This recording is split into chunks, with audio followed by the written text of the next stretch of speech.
impressions of Braden in a couple of games that you've had and how he's helped out this team? Who? Braden Coburn. Well, you should ask me that question in a few more games. It's still relatively new, but I can just tell in one game. Yeah, the first game is a wild card. Doesn't really know our system. He's probably nervous, but I thought his. Who dropped that? Was that me? Yeah. Was it? I thought just his whole demeanor and everything. Just with one practice, so that tells me his hockey IQ is pretty high. He just keeps things simple. He defends. He can skate. It's just another guy you can throw out there and really not have to worry. It was, and I just thought. I'm really excited to see where he's going to be at tonight, because the more he's with us, I can see the more comfortable he's getting. And we've needed to defend better. We needed depth back there, and he's been a really good addition so far.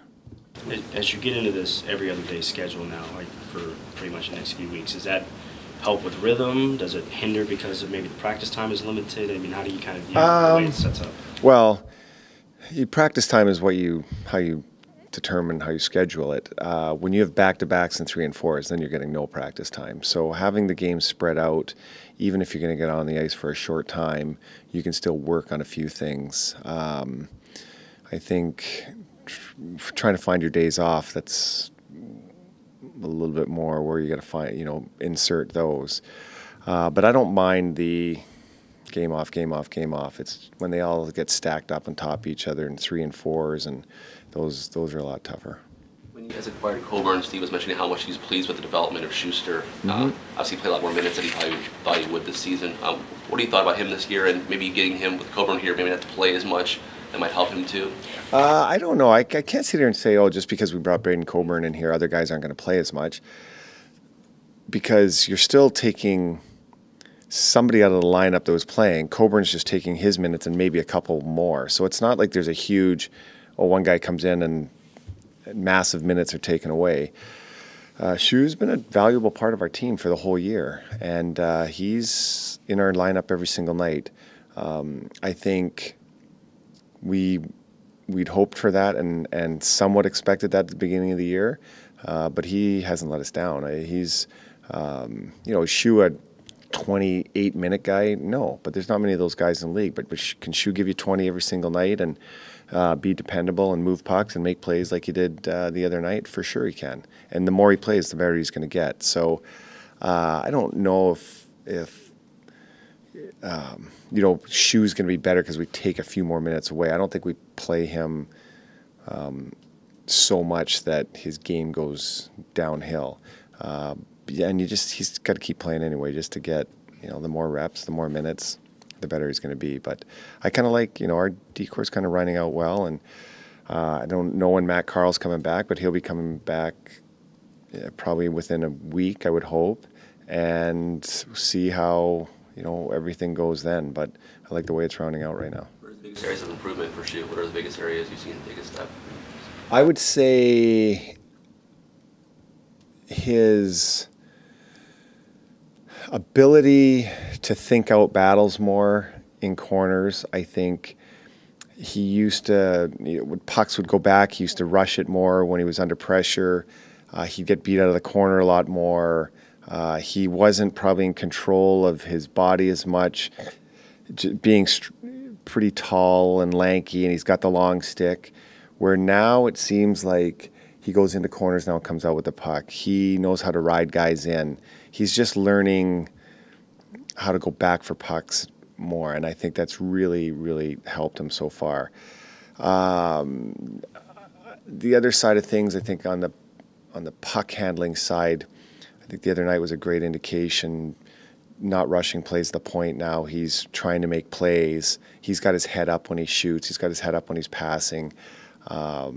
It's just all, as he progresses and gets more comfortable and more experienced, these things are coming out of him. And he had them in them, he had them in him. Did I say that right? Close enough.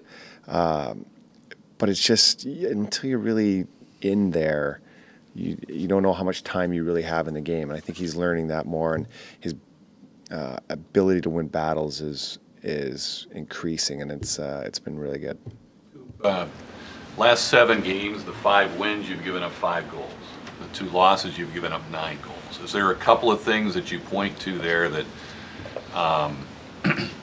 if we stay away from this is a characteristic of the games we haven't played well, this is characteristic defensively of the games we have played well?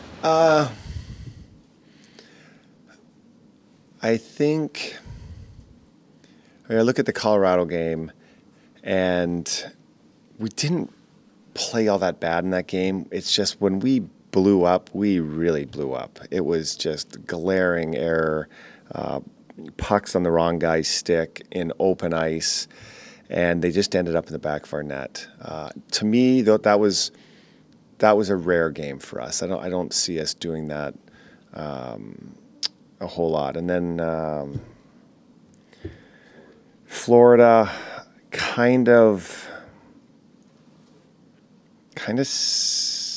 similar in the sense that when we blew up, we kind of blew up, but the Florida game was more, God, how many pucks went off our own?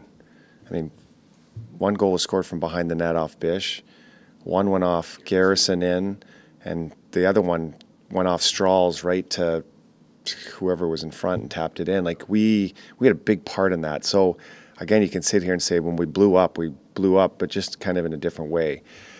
Those games happen.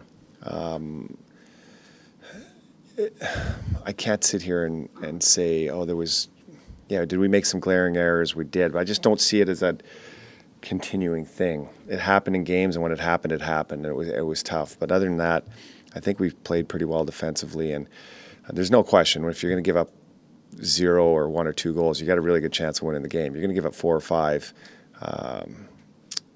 you're more often than not in trouble. But those are 2 distinct games where, God, when things went wrong, it went wrong. But when you were playing well, you said, well, we avoided the glaring errors, but you didn't put yourself in a position to make those? Or? Yeah, I don't know. The Colorado game was weird because we had the puck, we had some really good ozone time, we had really good chances. I think we outchanced them 2-1 in the game. We couldn't put the puck in the net, and everything they shot went in. Florida, on the other hand, I think pretty even game in the beginning. Florida kind of took it to us a little bit. Why that happened, I can't really pinpoint it. Second periods have been a strong suit of ours for whatever reason. Past few of these games, we haven't had our strongest second periods. But I wouldn't sit here and say, when it all comes down to it, I guess, if you're going to turn the puck over in the wrong areas of the ice, there's a pretty good chance if it doesn't end up in the back of your net, you're swinging momentum the wrong way. You're always chasing the puck back to the defensive zone instead of going the other way. And I think if there's something that's a hole in our game, you will see us not get pucks 200 feet. We're not owning the blue lines. We're turning them over. And those games are probably an indication of why that happened. Nothing new on Brown, I assume? No, but I would say he's close. Be maybe surprised if he doesn't play on the road trip for sure. Vladdy's still in the emergency recall, right? He's not going to be staying here longer, you know.